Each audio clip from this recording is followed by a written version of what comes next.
Bienvenido al podcast, Alfonso. ¿Cómo estás? Bueno, muy buenas, Marcos, y bueno, gracias por la invitación. No, gracias a ti por hacerme un hueco porque menuda locura estas últimas semanas, ¿no? Sí, porque, a ver, nos ha venido un poco de golpe porque tampoco, sinceramente, no esperábamos bajar de las 2 horas en esta maratón. Sí que en la siguiente íbamos a por las 2 horas, a bajar de las 2 horas. Pero claro, en tan poco tiempo ha sido como una carrera de ir a supervivencia, ¿no? Entonces tampoco te esperas lo que te viene después de conseguir algo tan grande. Claro, es que has participado directamente en algo que hasta hace poco parecía casi imposible, ¿no? Que es eso, bajar de las 2 horas en el maratón. Pero antes de hablar de aspectos técnicos, cuéntanos cómo viviste ese momento en la meta. Se me hizo larguísima porque yo estuve en salida con él.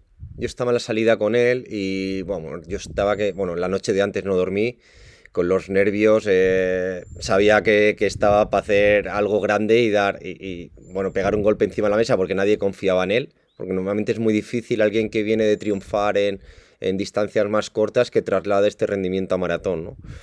Y me acuerdo en meta perfectamente que estábamos allí, tocan 10 minutos para empezar la salida y viene Yomiz y me tira el dorsal y los clips, dice, Alfonso, ponme el dorsal. Bueno, yo no podía ni cerrar los clips del dorsal y digo, tío, búscate a otro, me tienes que dejar a mí la responsabilidad. Y luego en meta fue algo inexplicable, ¿no? Pero sobre todo cuando él llega y me busca y me abraza, o sea, él primero no sabía que había bajado de las 2 horas. Y segundo, viene lamentándose de que Alfonso he perdido la carrera porque me he saltado 2 bidones. Y viene con lamentaciones. Y le digo, pues, tío, has hecho historia, has hecho algo grande. No, no, no, no, Alfonso, he perdido. Después te preguntaré por esos bidones, pero bueno, su reacción ya dice mucho sobre su mentalidad, ¿no? ¿Y cómo empezó tu relación con Yomiz? ¿Cómo llegaste a él o él a ti? Pues mira, yo empecé a trabajar con Rodríguez Cuicera y con su entrenador Luis Torla. Rodríguez Cuicera es un chico de Burundi y empezamos a trabajar hace cosa de un año. Entonces, en la media maratón de Valencia del año pasado, él tenía muchos problemas digestivos. Porque es una persona que cualquier situación de estrés se le va al estómago, es muy delicado. O sea, lo primero que le sufre siempre es el aparato digestivo, ¿no? Entonces tenía problemas digestivos. Rodrigo Cuicer hacía siempre las preparaciones en Etiopía con su grupo y tenía muy buena relación. Y bueno, lo conocí en la media de Valencia. Nos pidió su manager que le enviáramos producto que quería probar a ver. Y directamente yo le dije que si, me dijo que le gustaba el producto, lógicamente, para eso es lo más importante. Y luego, bueno, sin pensarlo, me fui a ver a Etiopía, ¿no? Ujú. Porque yo creo que cuando empiezas a trabajar con alguien así tan cercano, lo mejor es conocer su entorno, el contexto, su cultura, cómo es su familia, cómo es la relación con su entrenador, en qué circunstancias se entrenan, porque si no Claro. es casi imposible, ¿no? Y bueno, la verdad que al principio él es una persona muy fría en las primeras impresiones. Ahora ya es como si fuera mi mejor amigo casi. Pues al final tenemos una relación súper estrecha porque hablábamos todos, todos, todos los días, ¿no? Y poco a poco hemos ido construyendo. Y lo que más me ha sorprendido es que, bueno, cuando estás delante de alguien que va a hacer historia en el deporte, se nota, ¿no? Ya no solo por el talento, las condiciones genéticas que tiene, sino por la garra y la ambición que tiene y es que es hiperprofesional. Cuando tú empiezas a trabajar con un deportista, normalmente, bueno, tú vas profundizando y yendo más allá hasta que él te deja. No es que él Mm. te diga hasta aquí no, sino que le cuesta reinar los formularios después de entrenar o se salta alguna comida, pero con Yomiz es que era exagerado. O sea, es que lo tenía que tener todo medido y todo controlado. O sea, hay veces, por ejemplo, que el entrenador me mandaba los entrenamientos el domingo por la tarde y a lo mejor a última hora y no me la había mandado, yo no había hecho el plan de la alimentación y me escribía y decía, Alfonso, ¿qué desayuno mañana? O sea, era súper metódico, es una Mm. persona increíblemente metódica que trabaja súper duro, que por ejemplo hay veces que no descansaba las horas que tenía que descansar por la noche y le digo, yo me dice, es importante que metamos mínimo 1 hora y media de siesta. Y se acostaba y me clavaba la hora y media de siesta. O sea, es que no te lo puedes imaginar. O sea que a nivel mental, pues claramente tenía un poco esa hambre y ganas de hacer exactamente lo que tenía que hacer, sin preguntarse si le apetecía o no le apetecía, simplemente lo hacía. Y a nivel físico, ¿cuándo te diste cuenta que había también algo especial en él? Porque claro, no corría maratones, no tenía un histórico en esta prueba, ¿no? Pues mira, Marcos, esto es curioso, porque normalmente, o sea, estamos delante de una persona que ha hecho récord del mundo en 1500, que ha hecho récord del mundo en 3000, que ha hecho récord del mundo en 5K. que ha hecho récord del mundo en 10K y en media Wow. maratón. O sea, desde, por ejemplo, desde las marcas o desde los entrenadores, desde los managers, nadie daba un duro por él. Es Mm, casi imposible que traslades esto a, que traslades esto a nivel maratón, ¿no? Pero hay una cosa que a mí me sorprendió y que dije que este chico tenía un buen maratón. Y es que, si te das cuenta, no ha ganado ningún mundial, ninguna medalla olímpica. Y es mm, algo muy curioso. Y dices, ¿por qué? Bueno, tú sabes que al final, morfológicamente, pues las fibras musculares están compuestas básicamente de fibras rápidas y lentas, y que ahí viene un poquito dónde encasillamos a cada corredor, ¿no? Entonces, el que no haya ganado ninguna medalla olímpica y haya hecho estas bestialidades de marcas a nivel tiempo en récord del mundo, te hace ver que no es una persona rápida, pero sí mm, que tiene una muchísima facilidad de desplazamiento, o sea, su cuerpo es súper eficiente. ujú. Entonces, hostia, eso va bajo el papel y bajo la teoría, ya te da pie a pensar, este tío no es rápido. Este tío lo que pasa es que tiene una facilidad de desplazamiento bestial. O sea que Ya, al final lo único que había era metabólicamente meterlo en tan poco espacio de tiempo, ¿no? Es el hándicap que nos encontramos. claro. Y además tuvisteis muy poco tiempo para preparar la maratón de Londres, ¿no? ¿Cuánto tiempo fue y cuánto es lo normal o lo típico para preparar bien una maratón? Tuvimos muy poco tiempo y ahí era el hándicap. Yo cuando fui a Etiopía, él tenía como eh, una lesión a nivel tendinoso en la parte de atrás de la rodilla que llevaba 3 meses sin entrenar bien.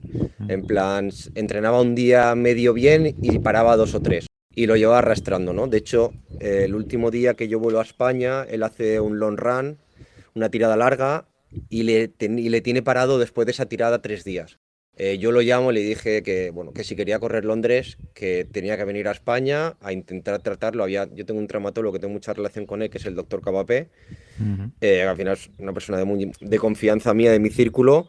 Y me lo traje a España, él dijo sin dudarlo, vamos. Me lo traje a España, lo trató y bueno, cuando volví a Etiopía, 3, 4 días después desapareció el dolor y y empezó realmente la preparación. Hubieron Mm, escasamente 11 semanas.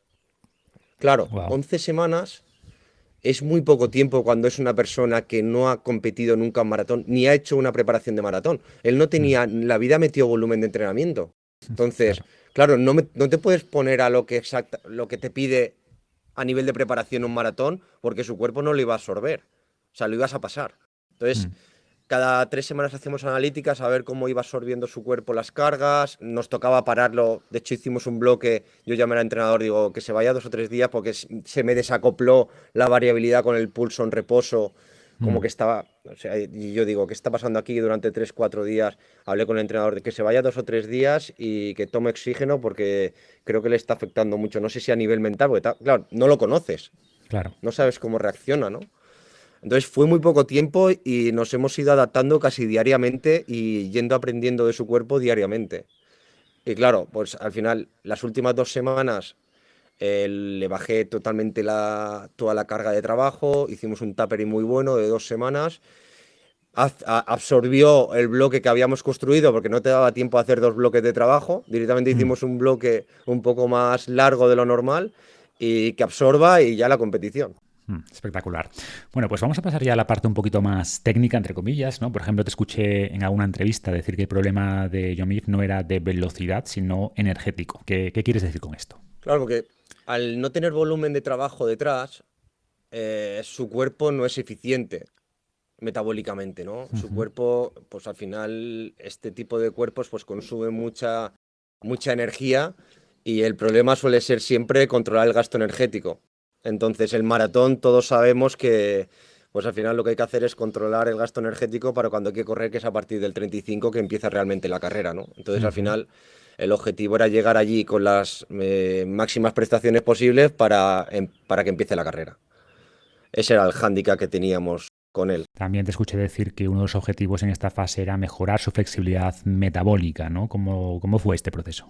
A ver, realmente no hemos tenido mucho tiempo para mejorar su flexibilidad metabólica porque en 11 semanas es, bueno, casi Mm, imposible porque no te da tiempo a meterle el volumen que quieres de entreno, porque realmente su cuerpo tienes que ir escuchándolo, ¿no? No le podías meter, por ejemplo, Sago estaba entrenando en torno a 240 kilómetros a la semana, nosotros hicimos un pico de 206 pero tuvimos que bajar enseguida, o sea, estuvo a 185, 190, metimos 4 semanas de ese bloque y ya está. O sea, no nos pudimos ir allí porque al final necesitamos un periodo de adaptación, ¿no? Pero sí que es verdad que intentamos, bueno, pues después de las sesiones de gimnasio meter 10 kilómetros de cinta, casi sin alimento, buscando que su cuerpo a nivel metabólico sufriera y que intentar hacer adaptaciones rápidas. Bueno, hacer estrategias dentro de las posibilidades que teníamos para que luego el día de carrera, bueno, aguantar lo máximo posible detrás de Sagüe, que era el objetivo.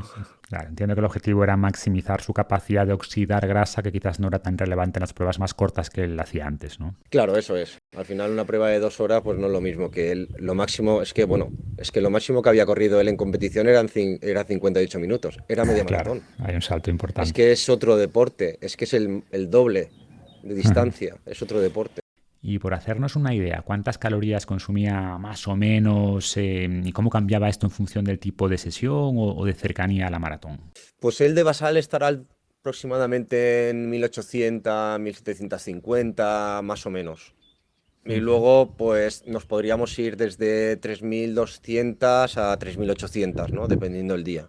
Que es bastante, pero tampoco mucho para ese volumen de entrenamiento de una maratón. Y bueno, hay que considerar que mide un 80 y pico y ¿qué pesa? 60 kilos más o menos. Mide un 85 y pesa 59,5. Bueno, dependiendo del día, con la 59. retención de líquido y Sí, demás, sí, pues nos 60 podíamos kilos. ir a 60,4. Ujú, Pero sí, 59,5 era su peso.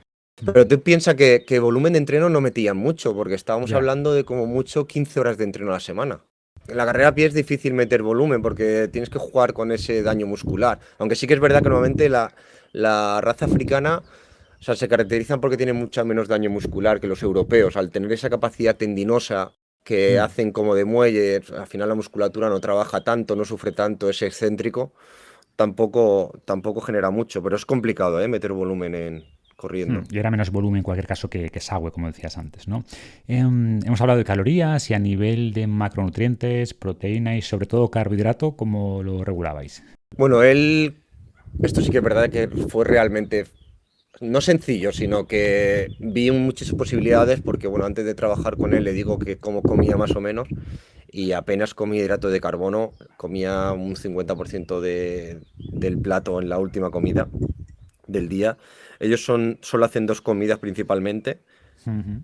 que es la comida que le hacen después de entrenar y la cena, ¿no? Entonces, bueno, pues empezamos a trabajar con alimentación mucho más limpia. Yo le mandaba, tampoco le podías hacer de golpe pesar la comida. Entonces, con los pesos por la mañana, pues ya veía si había déficit calórico o no. E intentábamos corregir esto. Y le mandaba las porciones del plato, ¿no? Pues dividíamos el plato en 4 partes y yo le hacía, pues a lo mejor 75% de hidrato, o, 25% de verdura.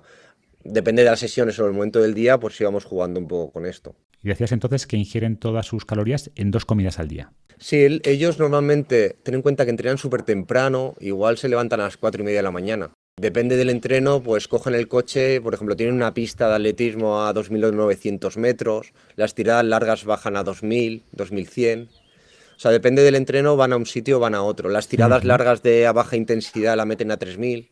Y ese Entonces, claro, entrenamiento lo hacen antes de comer o desayunan y luego entrenan. O ya a claro, las 4:30 entonces se levantan y van vacíos, sin comer nada. nosotros, depende del entreno, pues si es un entrenamiento, por ejemplo, el doble aeróbico o entrenamientos muy fáciles de no mucho tiempo, pues hacíamos como un batido de fruta con avena, con jugo de avena y arándanos, Ujú. etcétera, etcétera. Y si no, cuando es específico, pues hacíamos el mismo, lo que íbamos a hacer en carrera. Nosotros hemos estado replicando el precarrera Claro. donde los últimos 2 meses, que es meter una bebida muy rica en hidrato con 100 gramos de hidrato de carbono y calentar y meter un gel de 45 gramos, que son 145, ¿no? Y intentar salir con el estómago vacío para que digestivamente... También es esta persona que al final los problemas que acarrea digestivamente, ¿no? Que enseguida se va al sistema digestivo todo su estrés.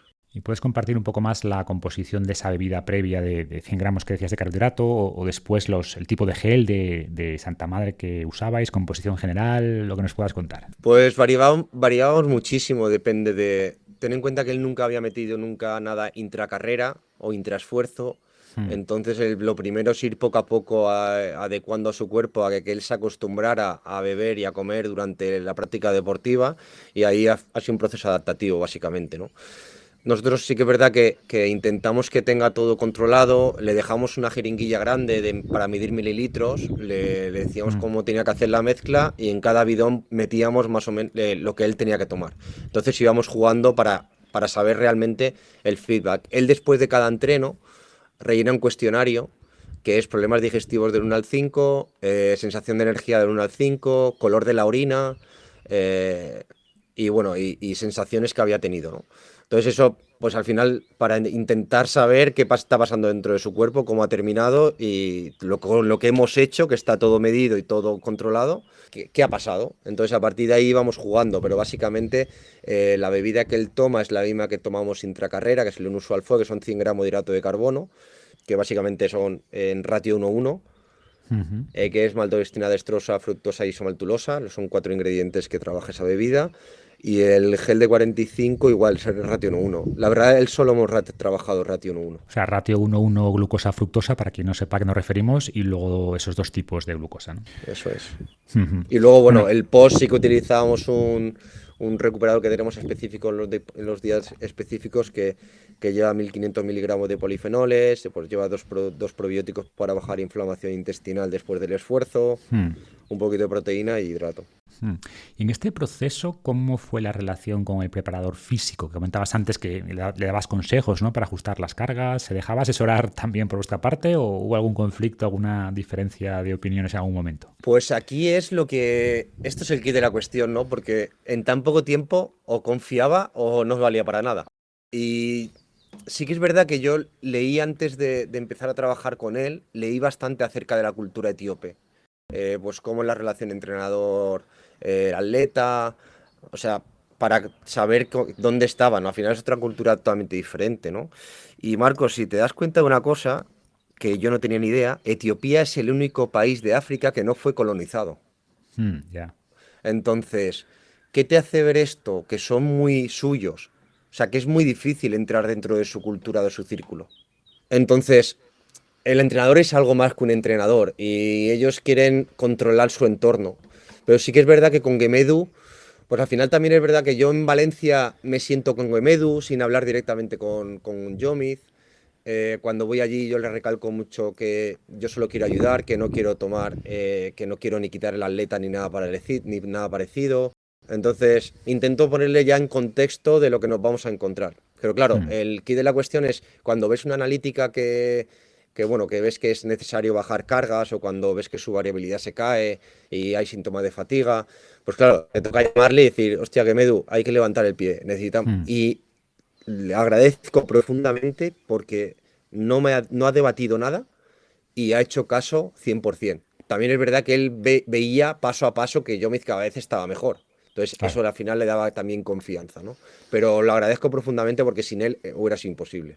Claro, y también tuvo quizás esa inteligencia, ¿no? De verlo como un aprendizaje para él mismo, pues eso, de métodos quizás un poquito más analíticos, basados en distintos marcadores y que le podrían dar a él también más información y mejorar sus planificaciones, ¿no? Pero es difícil, ¿eh? O sea, se Ya. mete una persona blanca en tu medio, con tus atletas. Es complicado, ¿eh? Es complicado, pero sí, como tú dices, lógicamente lo vio como una mejora y que al final el máximo beneficiado también era él. Ujú. Bueno, pues me alegro que haya sido así. Hemos hablado de esas semanas de preparación previa y quería pasar ya a los días justo antes de la carrera, no sé, 2, 3 días previos. ¿Qué grandes cambios hicisteis en su nutrición o suplementación de cara ya al maratón? Los días previos te refieres ya en Londres. Exacto, sí, los días previos justo, ¿no? Que quizás pensabais ya pues en rellenar a tope el glucógeno o lo que sea relevante ahí. Mira, lo que intenté allí sí que es verdad que es su primera maratón, que había una incógnita en torno a él, pues los medios de comunicación, el estrés que le genera al ser su primera maratón y al medirte con los Mm, mejores del mundo, porque todos le hablaban que era la carrera del siglo. ¿Por qué? ujú. Porque es muy raro ver a los mejores maratonianos compitiendo entre ellos en la misma prueba. Esto no es usual. Sí. Normalmente cada uno ataca a una prueba diferente, no se juntan, ¿no? Mm, Entonces, bueno, era una situación muy especial. Entonces, ya visto lo visto con él, que le gustaba tener todo controlado, lo que intentamos es que se despreocupara de todo lo que no sea la carrera. O sea, le hicimos como un horario desde que se levantaba hasta que se acostaba. O sea, desayuno a tal hora, activación o entrenamiento a tal hora, luego merienda. O sea, simplemente tenía que seguir el horario, ¿no? E Ujú. incluso ten en cuenta que no es usual allí que alguien coja y se pese la comida, ¿no? Ya, Entonces, igual que no lo habíamos hecho en la preparación, aquí creíamos que era importantísimo, porque para nosotros era importantísimo cuando el hándicap era el déficit calórico, déficit energético, pues salir con el tanque lleno, ¿no? Entonces, le pesábamos la comida y se la subíamos a la habitación para que no vieran para qué era esa comida, porque al final todos los atletas comían en la misma sala, ¿no? mm, Y que no estén un poco pendiente de él. Y entonces, bueno, pues sí que es verdad que controlamos las 48 horas antes, le controlamos toda la alimentación, se la subíamos a la habitación a él y bueno, pues intentando es eso, el meter la máxima cantidad de glucógeno. Bueno, con su peso habíamos estimado que podíamos salir en torno a 550, 560 gramos de glucógeno en el cuerpo y bueno, pues ese era el objetivo. De hecho, la cena de antes solo comí arroz y una patata asada. Porque, de hecho, arroz el buffet... blanco, ¿no? Patata, poca Sí, fibra, poca proteína y nada, carbohidrato a nada. tope. Sí, básicamente nada, porque de hecho en el buffet del hotel había arroz, pero con un poquito de tortilla. Y el día de, 2 días antes, en la comida, cuando pesamos la comida y se la llevamos, fue incapaz de comer el 60%, porque como que llevaba un poquito de aceite y les saciaba enseguida. Nos buscamos un restaurante para que nos hiciera únicamente arroz blanco sin nada y Mm. íbamos a ese restaurante después a meterlo. Qué bueno. Bueno, pues llegamos ya al día de la maratón y aquí te pido también que nos cuentes lo que puedas, ¿no? ¿Qué desayuno antes de la carrera? ¿Cuánto antes? Y sobre todo, cómo fue después la estrategia durante la carrera, ¿no? ¿Cuánto carbohidrato consumió? ¿En qué forma? Lo que nos puedas compartir. Pues como te digo, el precarrera fue básicamente replicar lo que habíamos hecho en las sesiones específicas de Ah, entrenamiento. No había nada nuevo. sí. De hecho, Claro, es un buen consejo no innovar el día de la carrera y que el protocolo no sea muy distinto a lo que sabes que su cuerpo está ya adaptado y que le viene bien, ¿no? que no haya una rutina diferente, que genere dudas o sea, que sea lo normal. Mm, O sea, que él se despreocupa y dice, hostia, no se quede con la duda de que esto cómo me puede sentar. claro. A nivel psicológico, ¿eh? Sí, sí, Ya también. sí, sí. Hicimos una bebida con 100 gramos de hidrato de carbono, con un prototipo que llevamos probando ya tiempo con él, que es un poco, pues, hemos visto que el pH, como que cuando aumenta el pH, cuando un pH ácido por intensidad bloqueaba la glucólisis y que con él iba a ser un hándicap. Bueno, pues creamos un prototipo que saldrá más adelante, que el objetivo era dejar trabajar a la glucólisis con niveles de pH ácidos. Eh, Meter esa bebida que terminaba de tomarla aproximadamente 2 horas y media antes de la competición. Luego fuimos a la zona de salida, donde él se tumba en una esterilla. Bueno, todos los atletas es como un ritual, ¿no? Se tumba en una esterilla para no gastar nada de energía y están Ujú, tumbados hasta que empiezan el calentamiento. Todos concentrados, están todos en la misma tienda, o sea que hay un poquito de tensión. Sale a calentar, calienta aproximadamente media hora, termina el calentamiento, se viste, se toma el gel nuestro de 45 gramos con 100 miligramos de cafeína, 4 tragos de agua y se va a línea de salida. mm, Eso fue el pre. ujú, Luego, nosotros tenemos pues todo el plan. El día de antes, nosotros tenemos una charla técnica con él en nuestra habitación acerca de la carrera, ¿no? ujú. Acerca de que, bueno, ya lo habíamos hablado, pero le volvemos a insistir muchísimo en que nosotros en igualdad de condiciones tenemos las de perder, no podemos salir de tú a tú con los mejores maratonianos del mundo, porque metabólicamente lo vamos a pagar. Igual que si fuera una media maratón, era el máximo candidato a ganar de tú a tú, aquí no, ¿no? Entonces, intentamos estudiar todas las variables e intentar intuir qué iba a pasar en carrera a nivel táctico. Quién se iba a mover primero, dónde iban a estar corriendo las liebres, quién iba a estar detrás de las liebres, pues ver cuánto podíamos guardar a nivel de aerodinámica, de esa resistencia al viento, corriendo en una parte determinada del grupo. Estudiamos el viento, cómo entraba en cada calle de la carrera y la Wow. intensidad que iba a tener. Dónde se tenía que colocar depende de la calle, por dónde iba a entrar el viento. O sea, intentamos que ser lo más económicos posibles durante la carrera hasta el kilómetro 35. Mm, Y quién se iba a mover antes o quién se iba a mover detrás. De hecho, nosotros corremos en la parte de atrás de carrera hasta el kilómetro 25 que intuimos que puede empezar a moverse Shawwe, que ahí es donde pedimos que cubra la posición de Shawwe por si se mueve. Entonces, que pasó exactamente todo igual que lo habíamos planificado, ¿no? Y los avituallamientos al final, él tiene un plan donde básicamente replicamos lo que habíamos hecho hasta ahora, que metemos 2 geles Reset, que es un gel específico con polifenoles para bajar y controlar ese daño muscular, con 20 mililitros de agua, eso en el 10 y en el 30, en el 15 eran 62 mililitros de Unusual Fuel, que es la bebida con 100 gramos de hidrato de carbono en 500 mililitros, que son aproximadamente 12 gramos, 12-13 gramos. En el 20 tenemos un gel de 45 con 40 mililitros de agua y 100 miligramos de cafeína. En el 25 otra vez el Unusual. En el 30 el Reset que hemos dicho, el gel Reset con 20 mililitros. Y en el 35 otra vez el 50 mililitros de Unusual Fuel. La última toma era en el 35, ¿no? Y dijiste antes que se había saltado 2 bidones. ¿Cuáles fueron y por qué se los saltó? Pues gracias a Dios, el 25 y el 35, que eran los que menos carga tenían. Ok. ¿No? ¿Por qué? Porque no sé por qué que lo habíamos puesto. De hecho, yo en el plan se lo subrayo. Normalmente los bidones están a mano derecha, pero habían 2 mesas a mano izquierda. Ya. Claro, ten en cuenta que Yomid nunca corrió una maratón, ¿no? Entonces, ya el simple hecho que nunca estudia el viento ni ha tenido que ver la táctica de carrera. Siempre salía en el kilómetro 2, se ponía delante y hasta meta. Entonces, el estar pensando en la posición del grupo, yo creo que al final se le juntaron muchos factores. El estrés de la carrera, controlando todo, pues cuando se dio cuenta estaba encima de la mesa en el 25 y se cruzó de calle para cogerlo, se le escapó y salió rodando el bidón. Y se le cae. Uf. Bueno, se mete en el grupo, sigue la carrera y en el 35 lo que pasó es que él iba detrás de Shawwe, justo estaban los dos solos ya, y claro, tú estás detrás del rival y Shawwe no coge bidón y él no ve la mesa. Entonces se la pasa y cuando se da cuenta dices, hostia, la mesa estaba ahí. ¿Y cuánto carbohidrato perdió entonces en esos 2 bidones? Unos 19 gramos aproximadamente. 19 gramos. ¿Y cuánto terminó Sí. consumiendo por hora, o en la primera hora y versus la segunda? Más o menos. Yo creo que la primera hora estaría en torno, es una estimación, ten en cuenta que los test que hemos hecho han sido a 2000 y pico metros, o sea, no Sí. es real. O sea, intuíamos que iba a pasar a nivel del mar, pero no sabemos la oxidación que tiene a nivel del mar. No había tiempo de traerlo ni de hacer nada, ¿no? Entonces, intuimos que en torno a 275-280 la primera media y en torno a 285-290 la segunda media. Es una barbaridad. Y a nivel de ingesta, para cubrir esa oxidación, pues ha habido un cambio importante en los últimos años, que sobre todo el aumento de carbohidrato que se rellena en estas pruebas, ¿no? En pruebas de muy larga distancia.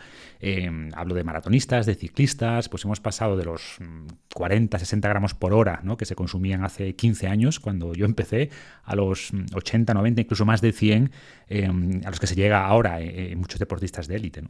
Nosotros yo he estado trabajando con ciclistas y hemos llegado a momentos de carrera a 200.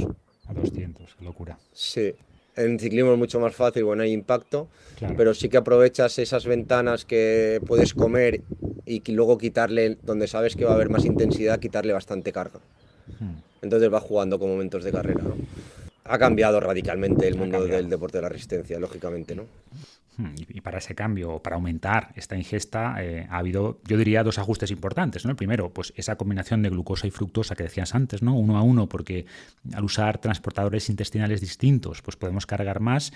Y quizás antes se pensaba también que la absorción intestinal de cada deportista era fija, y hoy sabemos que se puede entrenar parcialmente con ese proceso de gut training, ¿no? Que quizás en Yomif, no sé, hay que trabajar un poco más quizás a no venir de este tipo de pruebas, ¿no? Claro, pero lo que nos ha sorprendido es que realmente él se queda vacío en el 41, porque él tira a cambiar el ritmo antes que Sago en el 41, es cuando se da cuenta que no tiene nada.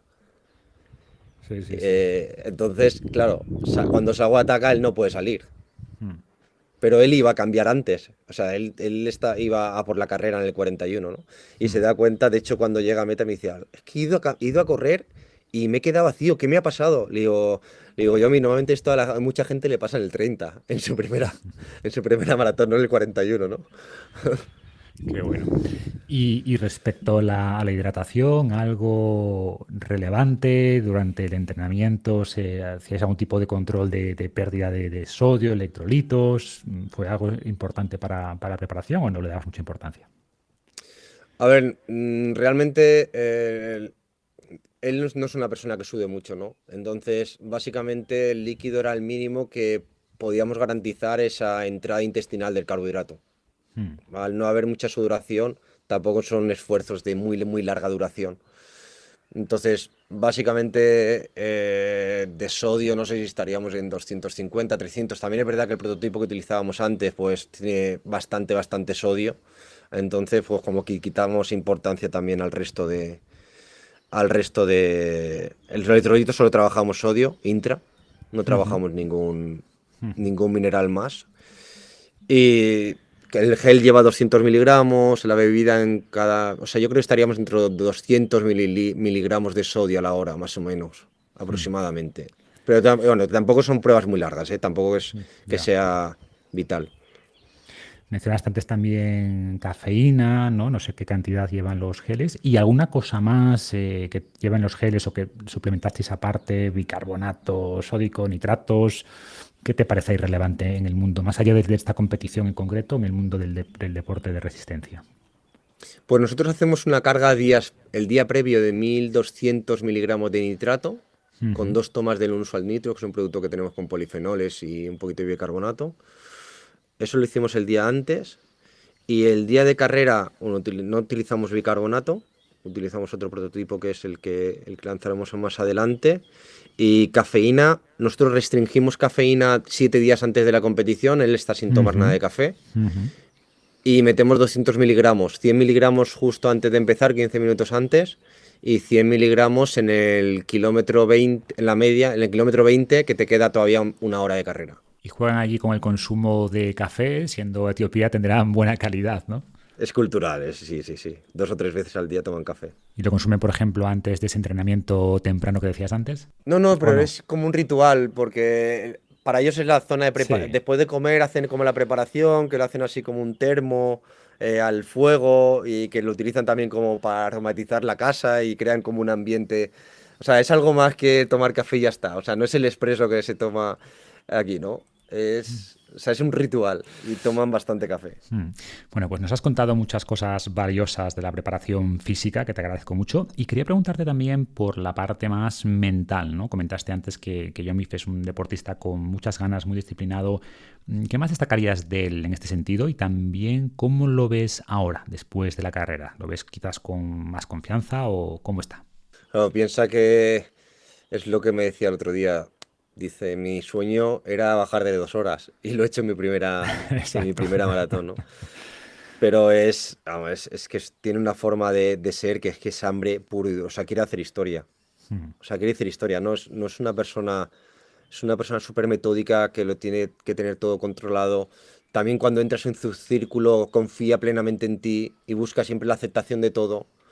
O sea, es el deportista ejemplar que todo el mundo quiere tener, ¿sabes? También la relación con él es muy humana. Normalmente la gente africana pues, son súper humildes.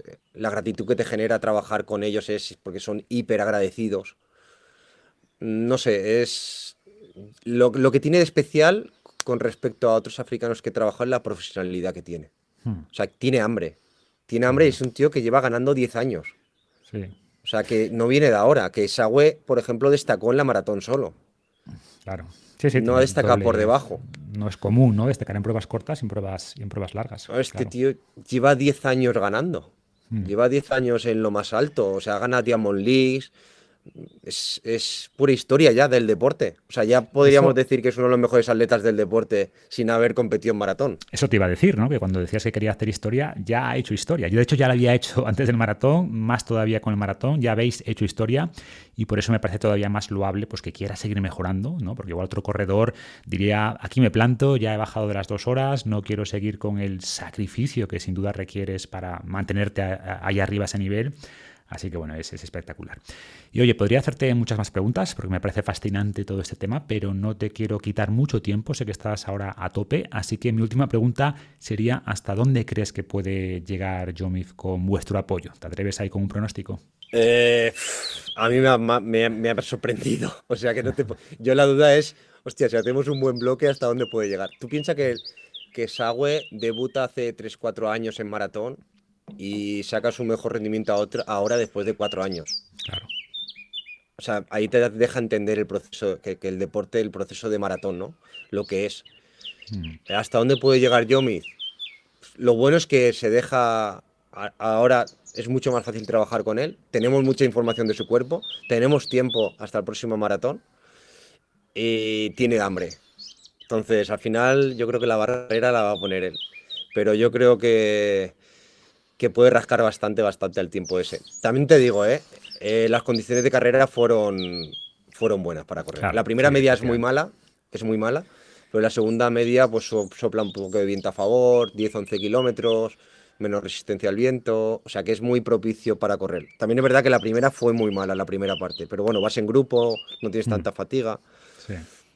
Pero yo creo que podemos estar hablando de que la segunda maratón por debajo de 2 horas y todo va bien también. Pues a por ello. Y por supuesto que hay muchas cosas en una maratón que no controlas, ¿no? Es un entorno mucho menos predecible que otras pruebas atléticas. Pero bueno, ahí se nota ese gran trabajo que habéis hecho. Os lleváis muchos aprendizajes también para las siguientes. Así que nada, Alfonso, muchas gracias de verdad por compartir tanta información valiosa. Felicidades de verdad por lo que habéis logrado y espero que sigan los éxitos. Muchas gracias. Pues esperemos. Muchísimas gracias por la invitación. Ya te digo que para nosotros es un podcast relevante y bueno, referencia a nivel de habla hispana, yo creo que es lo mejor que hay. Y darte las gracias y la enhorabuena por el canal que tienes. Muchísimas gracias, Alfonso. Un abrazo fuerte. Un abrazo.